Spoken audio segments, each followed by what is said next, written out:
Inculcating environmental advocacy in motivating environmental protection through Lake Cebu Rehabilitation Conservation and Development Program or LSR-CDP is the answer in our problem. By the way, are you familiar with that problem deforestation? Well, it sounds creepy, right? But don't you know that it is the great undertakings our Mother Earth now experiencing? Yes, that is precisely correct. In fact, our country now, the Philippines, is really undergoing and experiencing this problem. It simply begins with the wrong use and bad practices of others who are not literate enough in maintaining and diversing our immaculate paradise.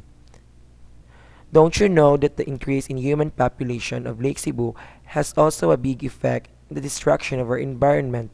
As surveyed by Census, in year 2001 to 2002, population increases in 1,444, 1,464 in year 2002 to 2004, 1,634 in year 2004 to 2005, 2,718 in year 2005 to 2007, and 997 in year 2007 to 2010.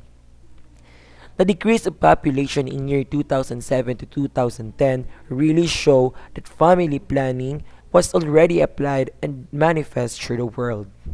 Based on the Ordinance Number 13, Series of 1988, Section 1, that preventing kaingin, the slash and burn, should be practiced in the municipality of Lake Cebu.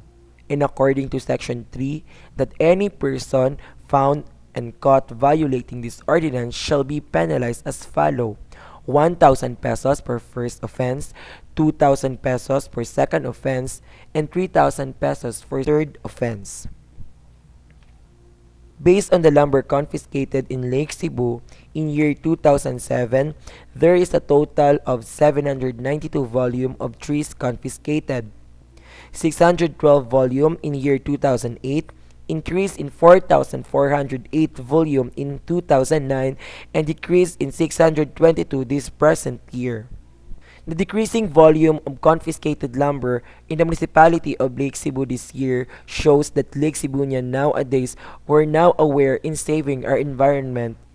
As based in revising Presidential Decree Number 389, other known as the Forestry Reform Code of the Philippines, Section 33 includes Number 1, public forest lands, where in Lake Cebu, the deforested areas such as riverbanks were planted with bamboo trees, easements with balabago trees, and road right-of-ways of mahogany trees.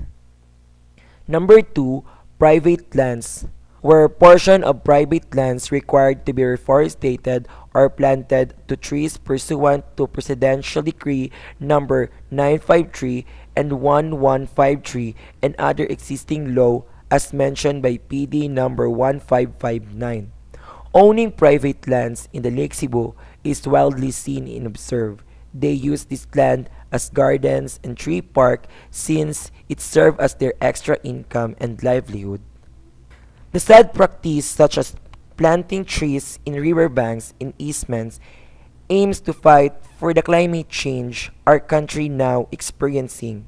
Based on the Republic Act Number 9729 or Climate Change Act of 2009, that mainstreaming climate change into government policy formulation, establishing the framework strategy and program on climate change, creating for these purposes the climate change communication and other purposes should be recognized for the improvement and progress of our country.